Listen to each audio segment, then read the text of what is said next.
Evet, bugün pazardayız. Bugün ilk günümüz. Orada üçünü de kapatıyorsun.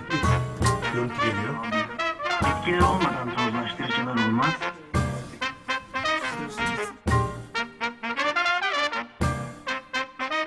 Ya bu tedbiri alırken ana arıyı hapsederler. Ben buna rastladığım şey mesela en önemli şey. Ana arıyı hapsediyor. Bir grup arı, içeride bir meclisi var bu arının. Yani ana arı kendini idare et. Köyde yaşıyorsan bir tarafa bir tas su koyacaksın, su koyacaksın taşın içinde ki arılar gelsin su içsin. Arıcıysan organik yapacaksın. İşte sepetlerle taşınan ballar yani asla işte öyle bir satış, bir ekonomi, bir ticaret olarak düşünülmez. İşte konu komşuya, işte akrabalara tıpkı bir işte et dağıtılır gibi dağıtılırmış.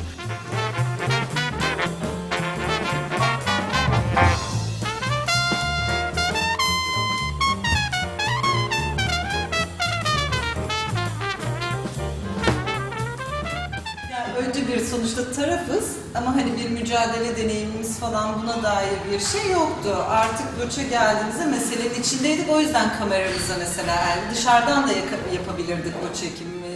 Burada ortaya çıkan mücadeleler artık başka bir yani savunma refleksi içinde şu an.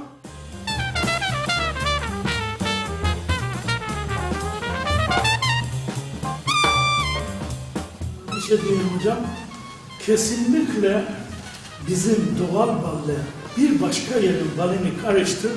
Şimdi bu su ile iki su, farklı su olmuş olsa sanki bir ince tel gibi geçer gibi geçer.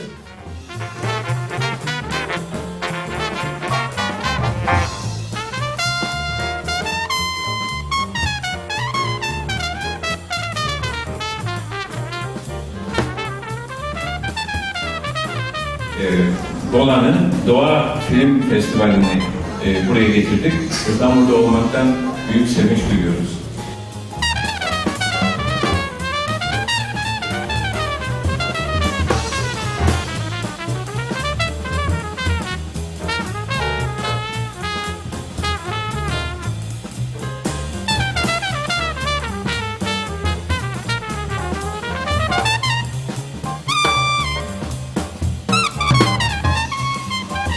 Rize'nin Fındık ilçesi Ihlamur köyündeyiz. Festivalimizin bugün 3. günü. Şu anda Queen of the Sun filmi yayınlanıyor. Arılar belgeseli bir anlamda diyebiliriz.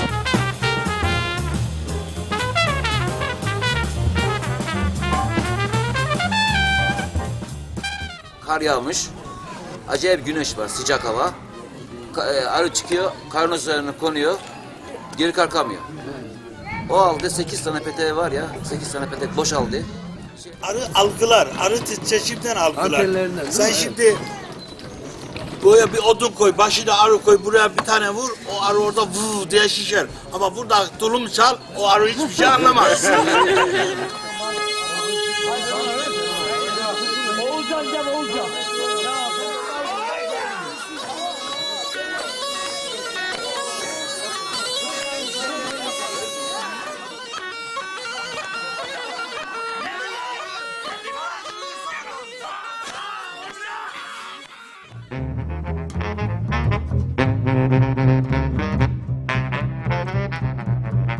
Bir yere asılı, perdeyi düşün, 2 boyutlu olmasına rağmen bize neymiş gibi yapıyor, 3 boyutluymuş izlenimi veriyor.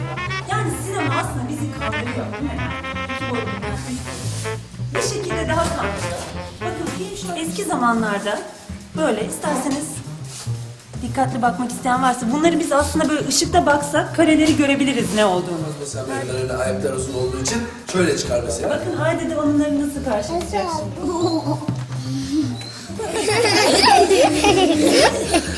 Hiçbirinden çıt çıkmıyordu. Zaten filmler de sessiz, onlar da sessizdi. Şimdi bize biraz anlatsınlar istiyorum ben. Çok güzeldi. Çok heyecanlıydı. Çok güzeldi, çok heyecanlıydı. Ondan sonra çok güzel geçti. Kapıyı açmaya çalıştı, kapıyı kapattı. O deli böyle elinde de bastonunu sallıyor. Böyle başladı.